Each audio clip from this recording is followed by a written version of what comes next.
let's see, what's going on? I found a studio finally. I moved out of my studio, it's been over a year now, at the tortilla factory, so that I could devote money and time on getting the mushroom farm going, which I did, and started looking for a studio maybe 6 months ago, and I'm just finding one. I'll move in November 1st. I found a great one, and the person that was in there last minute decided not to move out. My old studio at the factory, tortilla factory, came up, and then last minute that person decided not to move out. But I have found a space. The owner is a really nice fella. It's a small space. There's only 3 artist studios and a small gallery.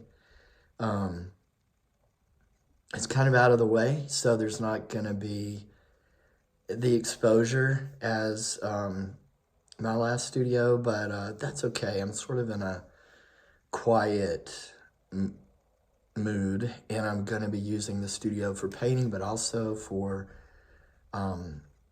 writing my book. I'm working on a memoir. That's going okay. I'm maybe 10,000 words in, and I am starting a workshop. I took a workshop in August with Ariel Gore, a great writer. That was really wonderful. So I'm gonna take a 6-month workshop starting in January, and that's a manuscript workshop. So that will help me shape my book and get it ready for the publisher. And then I may take a workshop after that with Susie Bright. She has a workshop on getting your book published. So the goal is to publish in 2025. So I'm gonna try, so we'll see. Right now the working title is I Used to Be a Rainbow.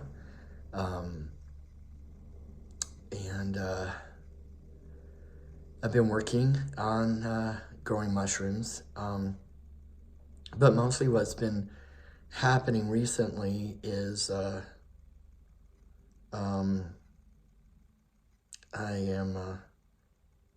thank goodness I lost my therapist for a minute because my insurance changed, but I'll be able to start back with him.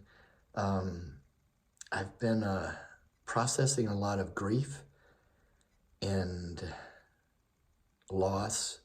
I lost my mother in December, and if you watch my last video, you know I wasn't allowed at the funeral or hospice, so that was really hard, and that's like a whole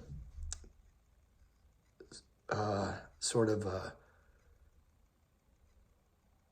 another layer of grief piled on to sort of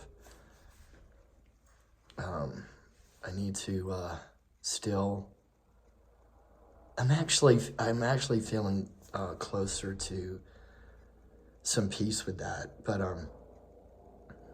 who knows, it may be a lifelong process. I had a dream night before last about my dad, and Daddy and I were never as close as I would have liked. I know that he felt the same way. Mama told me after he died that he felt like I was smarter than he was, and so he didn't know how to relate to me or didn't know how to talk to me, which breaks my heart. That just broke my heart. I mean, I thought that might be true, but it still was just so sad. And he was smart in his own way, in ways that I wasn't. And but I told a friend that in some ways I feel closer to my mother now that she's gone, and I think I feel closer to Daddy too in many ways. And night before last when I had that dream, he was younger than I am now in this dream. But it felt like almost equal. And because I look so young. But in this dream, he had like almost black hair, and it was shiny, and I think he was in maybe his 40s in this dream. So, and I hugged him. I was next to him, and I hugged him around his shoulder, and then I touched his face with my hand, and then I touched his hair, and it was such a tender, sweet dream. And I woke up crying, which was great because I don't cry as much as I feel like I need to. And so yesterday, lots of grief came up, and I've been losing folks over the past few years, and I just found out a few days ago that I lost a friend. I had lost touch with him in the past year, but I was so glad that we had gotten back in touch because we knew each other in our early 20s. I was his roommate for a while, and back then we were both girls. And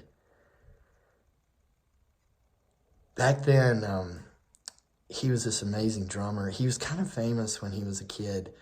I saw this black and white video of him. He was maybe 5, and he had his own drum kit and was just wailing on those drums. He was so good. I think his dad was a musician, and he lived in Alabama. And so when we were hanging out, I just was thinking, this person is so cool, and they knew everything about music, and it was just great to hang out. I'm so grateful that we had that time together in that old house in Atlanta. And he would like show me his music collection. And I remember this one time we drove to Athens and went to the 40 Watt Club and watched the Throwing Muses play. That was such a special time. And we reconnected a few years ago, and we had shared that, and he was just getting on T, and how special it was that we had reconnected as older fellas, and we're starting this, we're on this transition journey, but he was having a really hard time because he was changing from the testosterone, but people in his town didn't know, and he was living a very isolated house, and then a tree fell on his house, and he couldn't afford to repair it, and he was trying to raise money, and he was gonna lose his house at one time, but from what I understand, he was found in his house. So, I just don't know what happened. I don't know if he committed suicide. Was he finally losing the house? And I just don't know. And then at the beginning of COVID, I lost another dear friend, someone who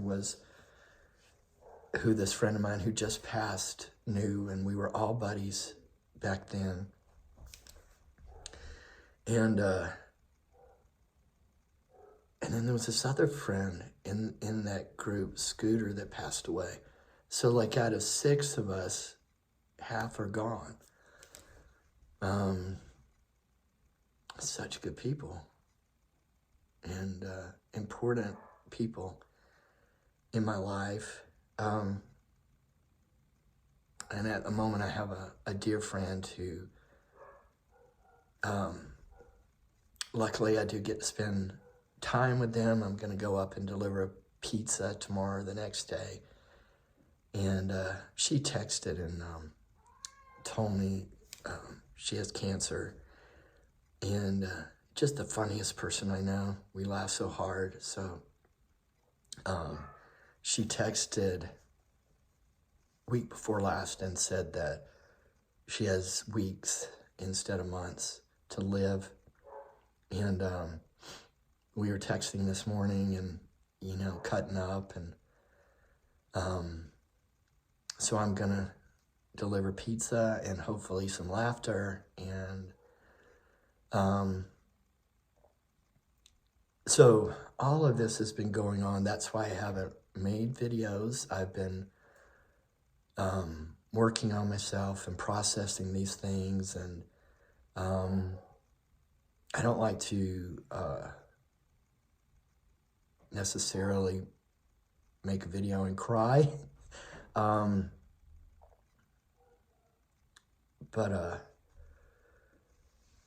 So that's been happening. And life is wonderful and amazing and precious, and I don't think it ends when we do. I mean, I believe that our spirit goes on, and I kind of also believe I had a sort of a magical trip recently, and I kind of believe that we exist in more than one universe. I'm sort of in the quantum physics camp, and I kind of think that more than one reality exists. I think there's a reality in which I'm alive and I'm an artist. I think there's another reality in which I have passed on and I'm a memory, and maybe there's another reality where I am a cis man. I mean, I don't know, but my feeling is that energy doesn't die; it just transcends and mutates, and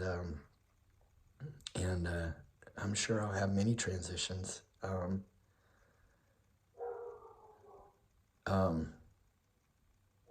But there also have been I kind of don't judge any of that as good or bad. It's just what it is. But Kimmy and I are doing well, and we just celebrated 20 years together a couple of weeks ago, and I have proposed for the last 20 years, and she finally said yes. She wrote the sweetest card. It was so romantic, and she was explaining why she was saying yes, and I'm just tickled. So we're getting married. I have a feeling that I'll be planning everything, and I'm excited about it. I'm thinking maybe a year. My buddy Brian he's gonna get bona fide so that he can officiate our wedding. So he will marry us, and yeah, so I'm not sure like what that will look like, but I'm excited about it. Sadie's out there barking up a storm. Let's see, what else? I have a good buddy that I've never met in person, and we've been becoming friends over the years, and getting closer in the past year or two. He'll be coming out here for a visit soon, but we are gonna do like a little conversation on this Earl Cornbread channel, and we talked this morning about developing a podcast. So he is young enough to be my son. I'm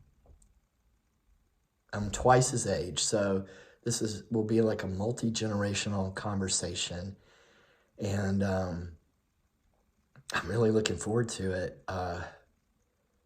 We may just do these things live, let it go, see what happens. But that will be happening soon.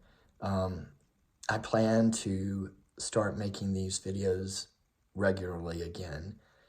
And I know I've said that before and I haven't done it, but I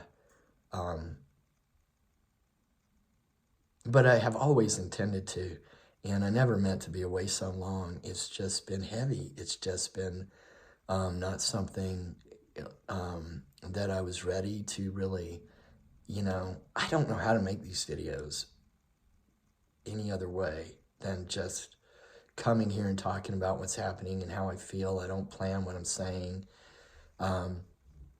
So when things are going on that are really tough, I guess I just wasn't able to really do it. So now I have some healing behind me, some, I would say, some objectivity that helps me sort of do these without it feeling like it's harmful to me. I have made videos, and I deleted a couple that I felt like I wasn't ready to make them. I made them because I wanted to please y'all. People have asked for a video, and I hate, like, I don't want to disappoint people. I hate doing that. But so I tried, and the videos were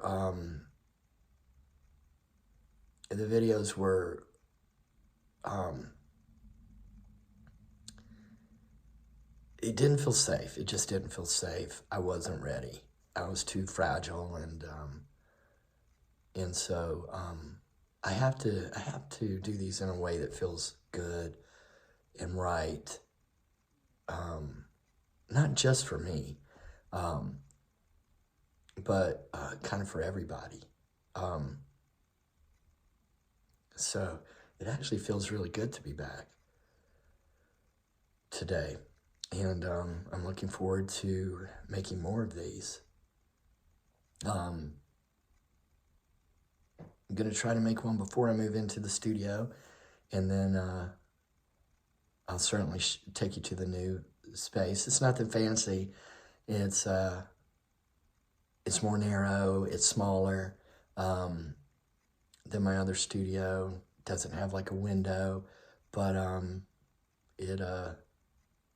it suits me for now, and I'll make it a magic spot. So, I also, I think I said I would make a video about the mushroom farm. So, maybe the next video will take place back in the grow room, and I'll show you a little bit of what I'm up to. I have a lot of lab work to do this week, so maybe I'll let you in on some of that process if you're interested. I don't know. Maybe it's boring. So anyway, I'm going to close with one thing. I know some of us don't want to be political, but I just would ask everybody to vote. We are entering some uncharted, we've been in uncharted territory, and the only power we have, other than shining our light, is to vote. So shine your light, vote in your local elections, please. Please vote for city council members, school board members. We've got the I don't want to say Mothers of Guns and Liberty, whatever, I can't remember their name, but they're like this crazy right-wing, gun-loving homophobes that are trying, they've got 2 members that are trying to get on the school board, so that they can ban more books, get rid of trans kids, the whole 9 yards. So please vote, and I will see y'all soon. Okay, bye.